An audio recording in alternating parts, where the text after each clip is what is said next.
Assalamualaikum warahmatullahi wabarakatuh. Bismillahirrahmanirrahim. Alhamdulillahirrabbilalamin. Asyhadu an la ilaha illallah wa asyhadu anna Muhammadar Rasulullah. Allahumma sholli ala sayyidina Muhammad wa ala ali sayyidina Muhammad. Bapak Ibu yang dicintai dan dirahmati Allah, kita berjumpa lagi pada acara rutinan ngobrol batu subuh. Tak lupa mari kita senantiasa tetap bersyukur kepada Allah. Kita luruskan syukur kita agar ketauhidan kita itu tidak terhijab oleh sesuatu yang bersifat duniawi. Selawat serta salam semoga terlimpahkan pada baginda Rasulullah Sallallahu Alaihi Wasallam sebagai suri teladan kita dalam kehidupan kita untuk mencapai kebahagiaan di dunia sampai di akhirat. Bapak Ibu, tema kali ini kaitan dengan ilham. Nah, kita sudah sering mendengar kata ilham. Kalau bahasa Jawa kita sering mendengar kata wangsit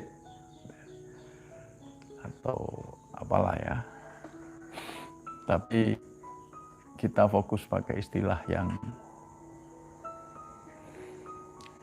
Islami ya, yaitu ilham.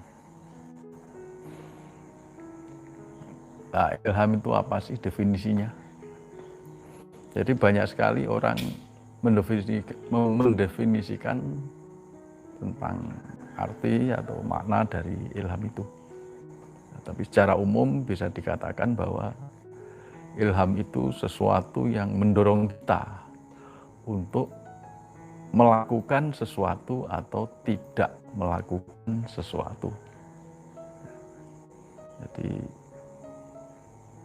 sesuatu yang mendorong, sesuatu itu apa ya? Sesuatu itu bisa berasal dari diri kita sendiri secara internal maupun secara eksternal dari luar diri kita.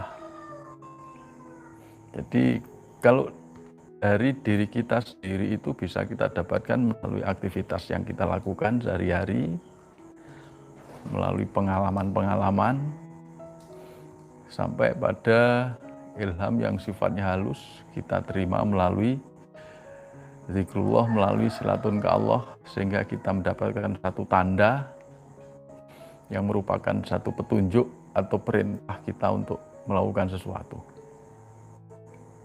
Nah, secara eksternal, ilham bisa kita dapatkan dari mungkin keluarga kita, teman-teman kita, pekerjaan kita, atau situasi yang sedang kita hadapi.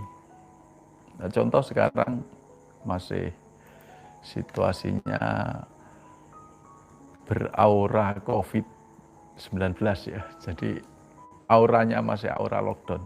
Jadi dari situasi seperti ini kita bisa mendapatkan atau menerima sesuatu, ya, ide-ide baru, kesadaran baru, dan lain-lainnya. Ini akan memberikan kita banyak ilham. Nah, makanya untuk ilham yang bersifat halus dan sangat halus itu perlu kepekaan. Kepekaan jiwa kita harus lebih sadar lagi pada Allah Subhanahu wa taala.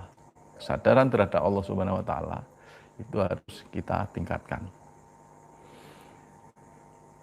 Dan sesuatu itu bisa baik, bisa buruk. Bisa sesuatu yang bersifat mengarah pada ketakwaan, bisa sesuatu yang menyesatkan. Jadi kita semua tahu bahwa ilham itu ada ilham takwa dan ada ilham fujur. Nah, karena itu lewatnya mana? Lewatnya seperti tadi yang saya jelaskan tadi. Kadang-kadang kita juga dalam hati ada keinginan untuk melakukan satu kejelekan.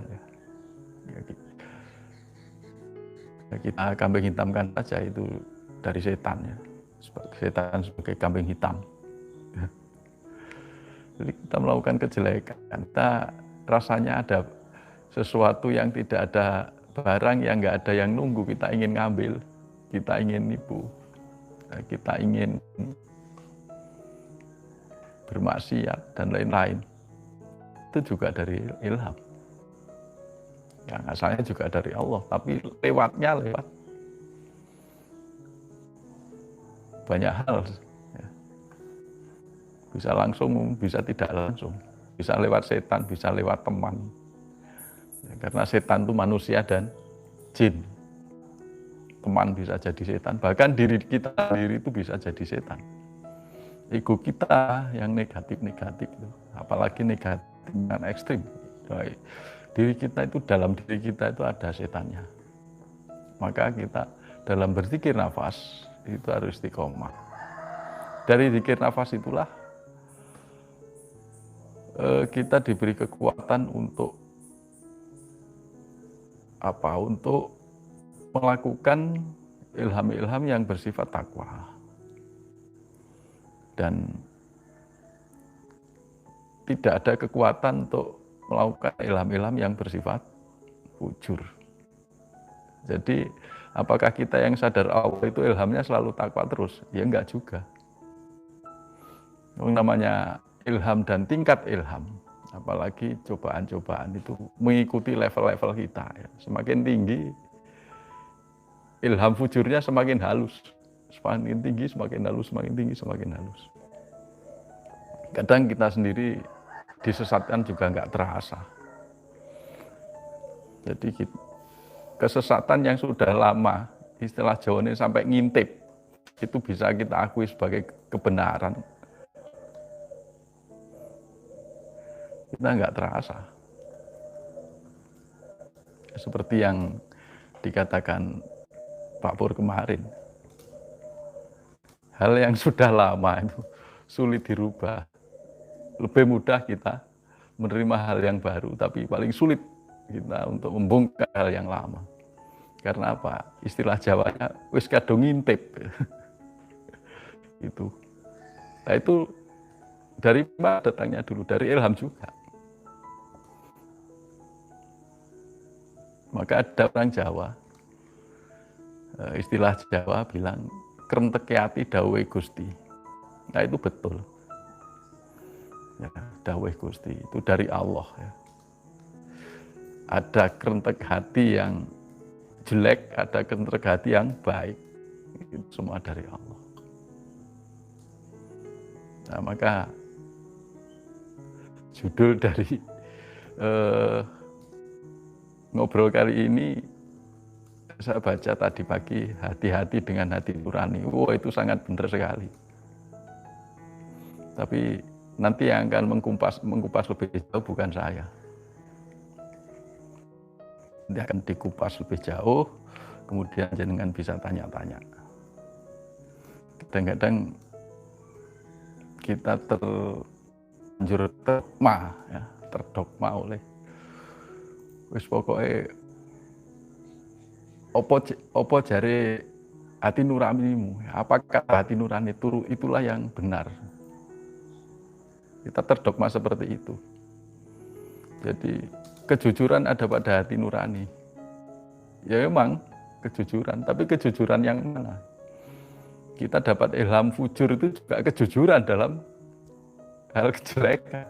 Kita dapat ilham baik juga kejujuran dalam hal ketakwaan. Jadi hati-hati dengan hati nurani. Nah saya tidak akan lebih jauh lagi, biar enggak terlalu makan waktu. Saya ingin memberikan kesempatan Bapak Ibu semua untuk bertanya-tanya, untuk ngobrol dalam acara yang langka ini. Ini setahun sekali ya, mungkin masih satu kali ini, ya Pak Pur ya. Semoga ini bisa istiqomah setiap Ramadan, karena ini masih pertama kita melakukan ngobrol pagi. Ya ini hikmah dari corona. Alhamdulillah Allah mendatangkan satu ujian yang berupa corona ini, satu pelajaran, pembelajaran yang luar biasa. Saya mohon maaf, bila taufik wal hidayah. Assalamualaikum warahmatullahi wabarakatuh.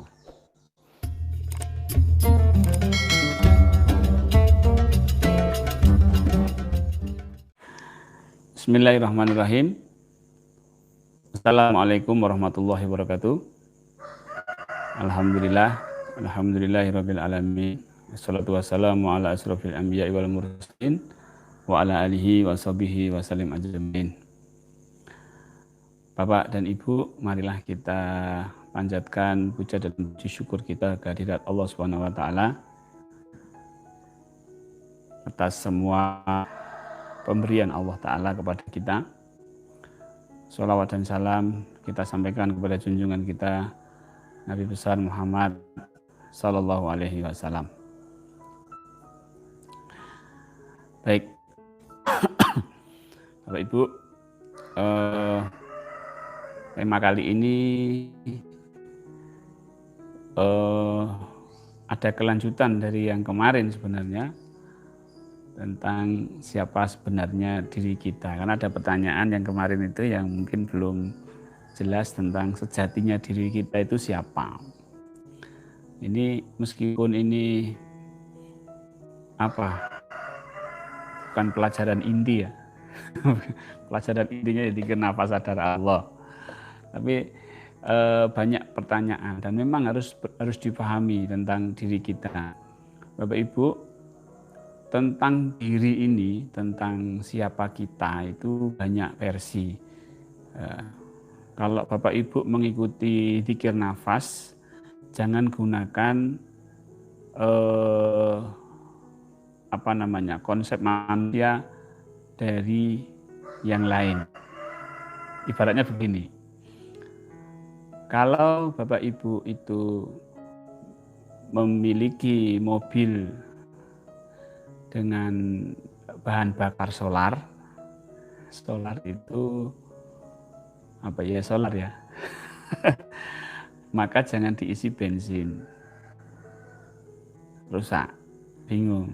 Banyak sekali kawan-kawan yang bingung karena konsep manusianya menurut yang lain, tapi amaliyah konsep ininya untuk melatih kesadarannya menggunakan dzikir nafas. Ya, kenapa hati nurani itu kita harus hati-hati? Bapak Ibu, hati nurani itu adalah bagian dari jasad. Di sini, makanya kita menunjuk hati itu berarti bagian dari jasad. Sama dengan akal.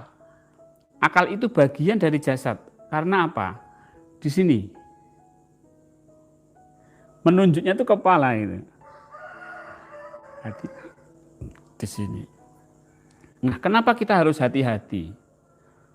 Yang beberapa waktu lalu kita bahas bahwa Allah mengilhamkan ilham fujur dan ilham takwa. Jadi Allah itu mengilhamkan fujur dan takwa. Ini ada dua. Allah mengilhamkan fujur, keburukan, kejahatan. Allah mengilhamkan kebaikan, ketakwaan, fujur, takwa, kebaikan, kejahatan. Nah, dua-duanya ini akan masuk, ditangkap, bisa lewat hati, bisa lewat pikiran. Ketika ilham ini masuk ke hati, bisa masuk ke hati nurani, sehingga ilham ini nampak benar. Hati-hati makanya. Maka server itu apa? Penerima penyeleksinya atau detektornya itu adalah kesadaran. Akal itu bisa untuk akal-akalan. Hati itu kelihatan baik, tapi ini enggak baik. Nah, ketika ilham fujur datang, ilham jahat datang, blek. Ini bisa di dalam hati nurani itu bisa berubah menjadi suatu yang baik. Nampak baik. Jadi hati-hati makanya gitu loh. Ilham takwa juga sama, bisa masuk ke dalam hati. Bisa masuk ke dalam hati. Ilham takwa masuknya ke hati, ilham fujur masuknya ke hati. Kalau kita mengikuti hati nurani, iya kalau ilham takwa kita ikuti. Iya kalau ilham takwa yang kita terima melalui hati. Kalau itu ternyata ilham fujur yang Allah berikan ke dalam hati kita, terus bagaimana?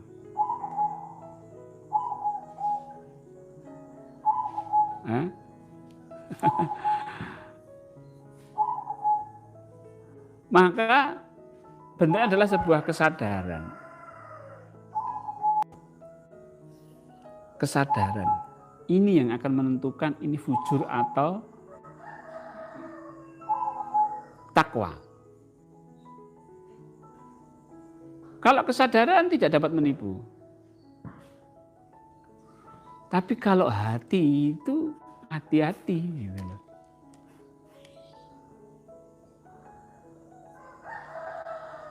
Ketika semua orang mengatakan bahwa semua agama adalah sama, semua agama adalah baik, semua agama adalah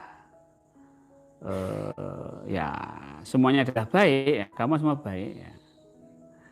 Itu kalau hati nurani kita itu nampak iya ya baik ya. Gitu. Kan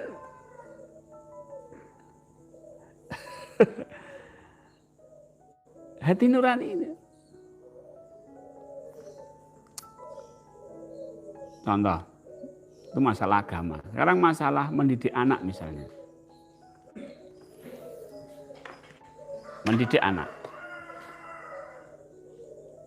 Ini kebetulan orang tuanya ini kaya raya. Rumahnya aja 4 misalnya. Mobilnya 4. Anaknya 4.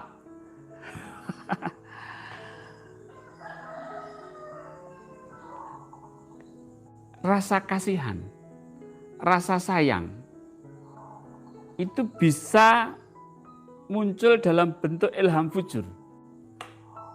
Kesusupan ilham fujur dari Allah. Apa? Setiap anak dikasih rumah sama mobil satu-satu. Dah ini. Kasih rumah. Akhirnya apa? Ternyata itu berakibat buruk kepada anak-anaknya. Karena apa? Karena rasa kasih sayangnya orang tua. Yang ternyata itu adalah ilham fujur. Padahal hati nuraninya mengatakan, baik kamu orang tua. Sebagai orang tua kamu itu baik. Kamu memberikan yang terbaik buat anak-anakmu. Tapi ternyata itu salah. Akhirnya anaknya malas bekerja. Tidak punya inisiatif untuk bikin rumah sendiri. Dan akhirnya anak tidak punya kreativitas, semangat kerjanya rendah, dan akhirnya rumah dan mobil dijual semua.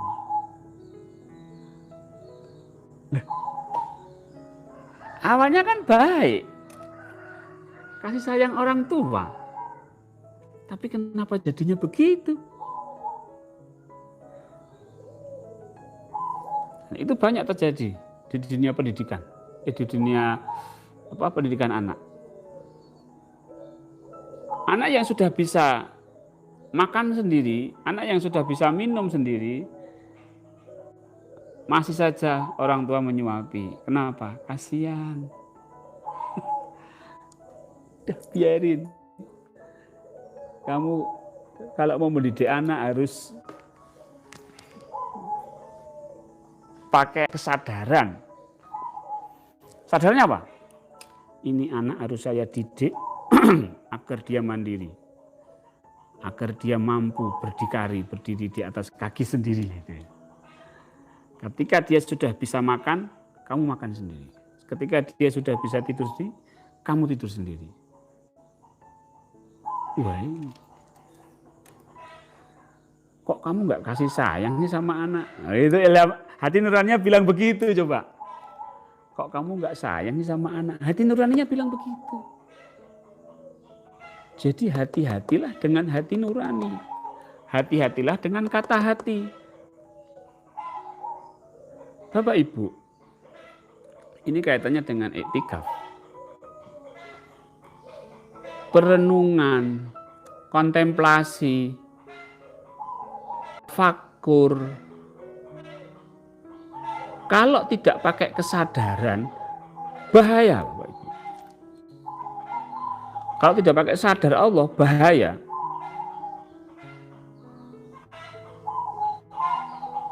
Iya. Maka kesadaran akan Allah inilah yang akan memfilter. Kesadaran akan Allah inilah yang akan memfilter apa-apa yang masuk ke dalam hati kita. Maka kalau kita iktikaf, kontemplasi, tafakur, muhasabah diri itu pakai kesadaran, bukan pakai hati. Lebih parah lagi kalau dialog dengan diri sendiri, ini lebih parah. Jadi proses kita itu konsepnya tadi di awal ya, bahwa Allah memberikan ilham.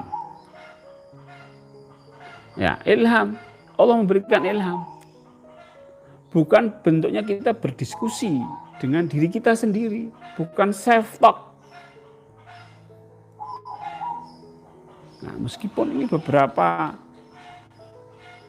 ahli mengatakan kita harus memperhatikan self talk kita, tapi itu bahaya dalam konsep tauhid ya. Pada taraf-taraf tertentu yang namanya self talk itu bagus. Tapi nanti akan menyesatkan.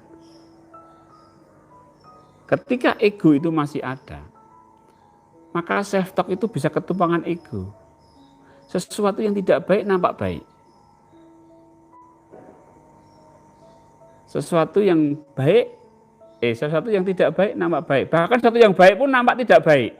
Sesuatu tidak baik nampak baik, sesuatu yang baik nampak tidak baik. Itulah hati nurani. Dia wah. Nah, ini yang sekarang kalau kita cermati dari perjalanan Rasulullah. Rasulullah itu kasih sayangnya luar biasa. Itu kan? Tapi kenapa perang? Kenapa mengangkat senjata? Dan kenapa membunuh? Ayo, letak kasih sayangnya di mana coba? Kalau Rasulullah itu menggunakan kata hati nurani, nggak jadi perang. Nggak jadi perang ya sudah. Tapi tidak. Rasulullah tidak mengikuti hati nurani, tapi Rasulullah mengikuti wahyu. Sampai pada satu saat, Rasulullah tuh saking nggak teganya itu mau manah itu. Turun wahyu. Hei Muhammad, bukan engkau yang memanah, tapi aku yang memanah. Oh, ini sudah panah. Coba Bapak Ibu, kalau Rasulullah itu tipenya tipe orang yang mengandalkan hati, nggak jadi perang. Islam nggak bisa sampai Indonesia. Dan ini yang banyak terjadi Bapak Ibu. Aliran-aliran spiritual. Aliran-aliran spiritual. Mengandalkan apa? Hati nurani.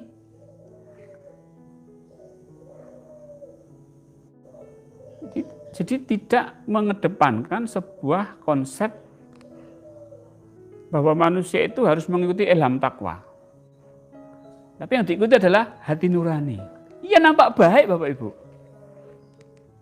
Nampak baik.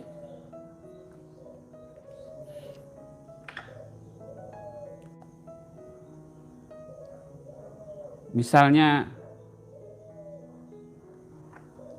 ada satu kemungkaran. Ya, suatu kemungkaran di tempat di sekitar kita mungkin. Nah, kita tidak bertindak apa-apa dengan alasan kasih sayang. Itu nampak baik. Tapi nanti rusak semuanya. Ya. Jadi jangan pakai hati nurani, Bapak Ibu. Hati bukan. Kolbu ini menipu. Dibalik bolak-balik ini sama Allah.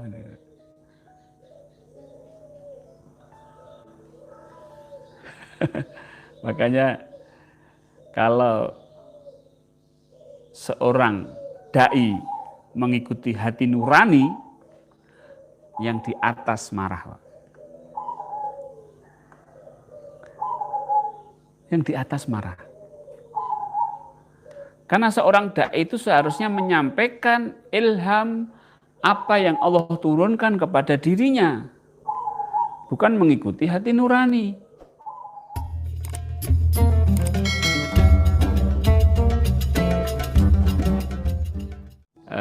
Dari YouTube, Assalamualaikum, Waalaikumsalam. Apakah Tuhan tidak bisa bohong? Berarti yang bohong itu setan. Tadi, gini ya, gini Pak Malik ya tadi ya. Allah mengilhamkan kepada jiwa, fa'alhamaha fujuruha, ilham fujur, wa taqwaha taqwa. Dari jiwa, dari ilham ini, maka akan diterima oleh hati. Hati itu, baik hati nurani atau hati apapun, itu akan menerima ilham takwa dan ilham fujur. Maka disinilah kita harus hati-hati dengan hati nurani. Ya kalau yang masuk itu ilham takwa, tapi kalau ilham fujur, itu. Makanya kita untuk memfilter ini pakai kesadaran. Nah, baik Pak Maliki, terima kasih. Oke. Apakah bisa menolak Pak Pur? Bukankah yang hidup hanya Allah? Menolak nggak bisa Pak. Tapi kalau request boleh. Ya Allah, ini kok ilhamnya fujur, cabut ya Allah, ganti ilham takwa, itu boleh. Makanya kalau kita diilhamkan fujur, nggak usah risau, nggak usah bingung, nggak usah stres, ya Allah, minta sama Allah. Ya Allah, sabarkan hati saya, cabut ilham fujur, kemarahan yang Engkau tanamkan dalam diri saya. Gitu aja, nggak usah pakai manajemen. Kalah Pak. Yang punya ilham aja nggak ganti kok. Kemudian bukannya hati nurani yang menjalankan juga Allah atau Pak Pur, apa yang dinamakan keras hati Pak Pur? Iya, hati nurani ke Allah juga. Makanya kita sadar nggak kalau hati nurani kita sedang dijalankan Allah ke ilham fujur itu tadi? Sadar nggak? Kalau hatinya keras, oh sudah itu. Itu ilham fujurnya kebanyakan. Ilham fujur yang sudah terlalu banyak nempel di sini, wah itu sudah keras. Maka buta mata hatinya. Buta mata, buta telinga, itu buta mata hati, buta mata, buta ini sudah, nggak bisa dirubah. Na'udzubillahi min dzalik. Maka untuk membongkar kekerasan hati ini dengan sadar Allah, zikir nafas. Bagi saya ini cara yang paling mujarab untuk meluluhkan hati yang keras. Allah, terus gitu. Allah lama-lama lembut. Dia akan peka dengan ilham-ilham takwa. Oke, Bu Nunung. Assalamualaikum, waalaikumsalam. Seorang teman saya berkata bahwa kita ikuti kata hati, karena itulah hal paling jujur mengikuti kata hati. Ya, jujur. Tapi kalau mengarahkan ke hal yang tidak baik gimana coba? Ini masalah urusannya bukan jujur atau tidak jujur. Ini mengarahkan ke baik atau tidak, mengarahkan ke Allah atau tidak, ketakwaan apa tidak. Semua orang dikasih kata hati, semua orang dikasih hati nurani. Tapi kenapa ada yang kafir, ada yang tidak kafir? Ada yang beriman, ada yang tidak beriman. Orang yang kufur punya hati nurani. Orang yang sholat punya hati nurani. Pokoknya hati-hati. Ini bukan masalah jujur atau tidak jujur. Ayo pernah, ini banyak kasus ya. Orang belajar spiritual akhirnya nggak sholat. Tanya Pak Zen, gimana Pak Zen? Orang berspiritual nggak sholat. Hati nuraninya bilang apa coba? Sudah, kamu sudah sampai. Nggak perlu sholat lagi. Kalau kamu sholat, nanti derajatmu turun. Kamu levelnya level syariat. Kamu sekarang sudah masuk ke makrifat, hakikat. Kamu nggak perlu sholat lagi. Coba hati nurani bilang begitu. Baik nggak? Baik. Tapi menyesatkan. Itu banyak terjadi. Saya menemui sendiri orangnya, tak lihat gitu. Wih, nggak sholat nih. Selidik punya selidik. Ternyata dia mengatakan begini. Ya, yang masih sholat. Coba kurang ajar nggak itu? Silahkan yang masih sholat, silahkan sholat. Jadi anggapan dia kalau masih sholat itu levelnya itu di bawahnya dia. Jadi hati nuraninya itu sudah men-setting begitu sama dia.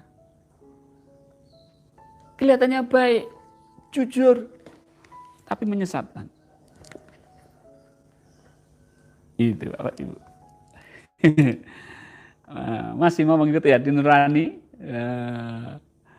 Bahaya Bapak Ibu. Kadang ilham fujuri itu mengkamuflase begini. Kamu nggak usah sholat. Makommu sudah makom makrifat. Kamu sudah sampai. Kamu nggak perlu sholat. Makommu sudah makom tinggi. Kalau kamu sholat berarti makommu turun. Akhirnya nggak sholat. Nah itu. Jujur nggak itu ilhamnya? Jujur. Bener nggak? Bener. Tapi menyesatkan. Kok bener menyesatkan ini? Loh ya makamnya bermakrifat itu bener. Jujur.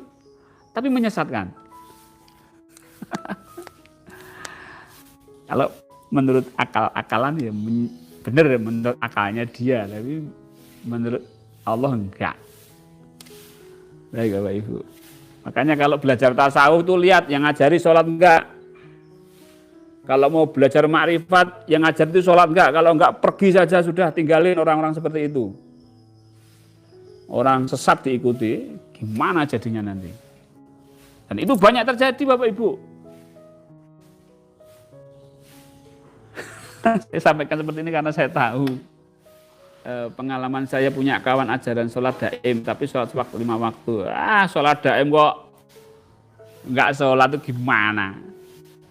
Sholat daim itu kan sadar Allah. Perintahnya Allah apa? Sholat 5 waktu ya 5 waktu. Saya sudah melakukan sholat daim. Sholatnya pakai kesadaran. Tok.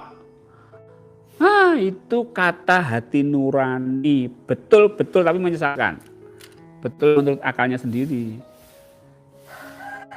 Jangan diikuti orang seperti itu. Kalau orang belum tahu kehebatan sholat. Sholat itu untuk apa sih? Orang sudah makrifat itu sholat itu untuk apa? Orang dia nggak tahu. Karena dia mengikuti kata hati, akhirnya dia nggak sholat. Parah. Ilmunya baru segitu aja ngaku privat.